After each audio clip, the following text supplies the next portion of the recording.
श्री गणपति अथर्वशीर्ष।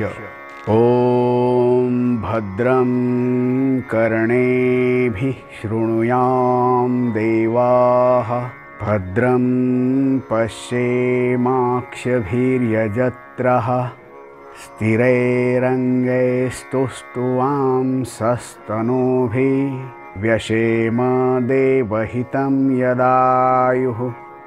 ॐ स्वस्ति न इन्द्रो वृद्धश्रवाः, स्वस्ति न पूषा विश्ववेदाः, स्वस्ति नस्तार्क्ष्यो अरिष्टनेमिः, स्वस्ति नो बृहस्पतिर्दधातु। ॐ शान्ति शान्ति शान्तिः। हरि ओम नमस्ते गणपतये।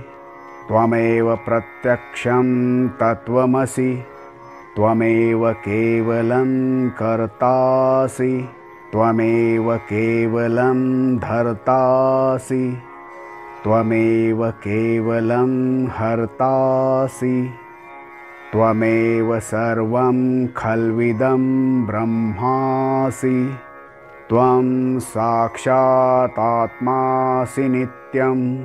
ऋतं वच्मि सत्यं वच्मि, अवत्वं माम् अववक्तारम् अवश्रोतारम् अवदातारम् अवधातारम्, अवानुचानमवशेष्यम् अवपश्चात्तात् अवपुरस्तात् अवोत्तरात्तात् अवदक्षिणात्तात् अवचोर्ध्वात्तात् अवाधरात्तात्।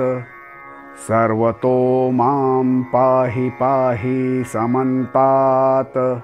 त्वं वाङ्मयस्त्वं चिन्मयः, त्वं आनन्दमयस्त्वं ब्रह्ममयः, त्वं सच्चिदानन्दाद्वितीयोऽसि, त्वं प्रत्यक्षं ब्रह्मासि, त्वं ज्ञानमयो विज्ञानमयोऽसि। सर्वं जगदिदं त्वत्तो जायते, सर्वं जगदिदं त्वत्तस्तिष्ठति, सर्वं जगदिदं त्वयि लयमेष्यति, सर्वं जगदिदं त्वयि प्रत्येति।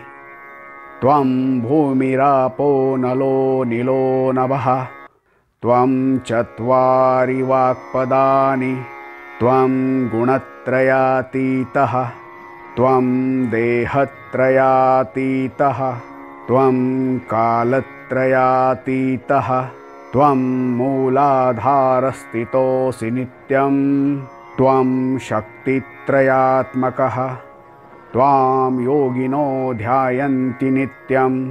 त्वं ब्रह्मास्त्वं विष्णुस्त्वं रुद्रस्त्वं इन्द्रस्त्वं अग्निस्त्वं वायुस्त्वं सूर्यस्त्वं चन्द्रमास्त्वं ब्रह्म भूर्भुवस्वरो।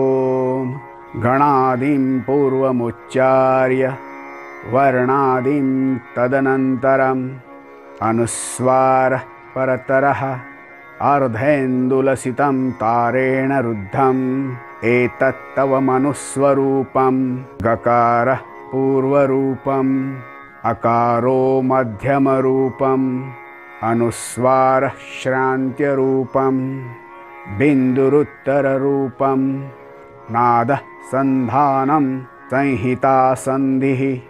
सैषा गणेशविद्या गणकऋषिः, निच्छ्रुतगायत्री छन्दः गणपतिर्देवता। ॐ गं गणपतये नमः। एकदन्ताय विद्महे वक्रतुण्डाय धीमहि, तन्नो दन्तिः प्रचोदयात्।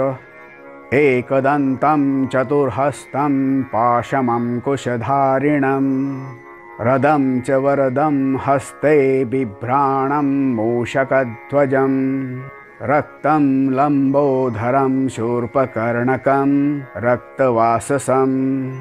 रक्तानुगन्धानुलिप्ताङ्गं रक्तपुष्पे सुपूजितं भक्तानुकम्पिनं देवं जगत्कारणमच्युतम् आविर्भूतं च सृष्ट्यादौ प्रकृतेः पुरुषात् परम् एवं ध्यायति यो नित्यं स योगी योगिनां वरः। नमो व्रातपतये नमो गणपतये नमः प्रमथपतये नमस्ते अस्तु लंबोदराय एकदन्ताय विघ्ननाशिने शिवसुताय श्रीवरदमूर्तये नमो नमः। एतद् अथर्वशीर्षयोधिते स ब्रह्म भूयाय कल्पते स सर्वता सुखमेधते स सर्वविघ्नैर्न बाध्यते स पञ्चमहापापात् प्रमुच्यते। सायमधियानो दिवसकृतं पापं नाशयति प्रातरधियानो रात्रिकृतं पापं नाशयति सायं प्रातः प्रयुञ्जानो अपापो भवति सर्वत्राधियानो पविघ्नो भवति धर्मार्थकाममोक्षं च विन्दति। इदम् अथर्वशीर्षम् अशिष्याय न देयम् यो यदि मोहाद्दास्यति स पापीयान् भवति सहस्रवर्तनात् यं यं कामम् अधिते तं तम् अनेन साधयेत अनेन गणपतिं भीषिञ्चति स वाग्मी भवति चातुर्थ्यां मनःस्रन जपति स विद्यावान् भवति इत्यर्थवर्णवाक्यं ब्रह्माद्यावरणं विद्यात् न बिभेति कदाचनेति। यो दुर्वाङ्कुरेर्यर्जति स वैश्रवणोपमो भवति यो लाजेर्यर्जति स यशोवितान् भवति स मेधावान् भवति यो मोदकसहस्रेण यजति स वाञ्छितफलं वाप्नोति यः साज्यसमिद्भिर्यजति स सर्वं लभते। अष्टो ब्राह्मणान् सम्यग्राहयित्वा सूर्यवर्चस्वी भवति सूर्यग्रहे महानद्यां प्रतिमा सन्निधौ वा जप्त्वा सिद्धमन्त्रो भवति महाविघ्नात् प्रमुच्यते महादोषात् प्रमुच्यते महापापात् प्रमुच्यते स सर्वं विद्भवति स सर्वविद्भवति यः एवं वेद इत्युपनिषदः। ॐ भद्रं कर्णेभिः शृणुयाम देवः भद्रं पश्येमाक्षभिर्यजत्रः स्थिरै अंगे तुष्टुवां सस्तनूभिः व्यशेम देवहितं यदायुः। ॐ स्वस्ति न इन्द्रो वृद्धश्रवाः स्वस्ति नः पूषा विश्ववेदः स्वस्ति नस्तार्क्ष्यो अरिष्टनेमिः स्वस्ति नो बृहस्पतिर्दधातु। ॐ सहनाववतु सहनो भुनक्तु सह वीर्यं करवावहै तेजस्विनावधीतमस्तु मा विद्विषावहै।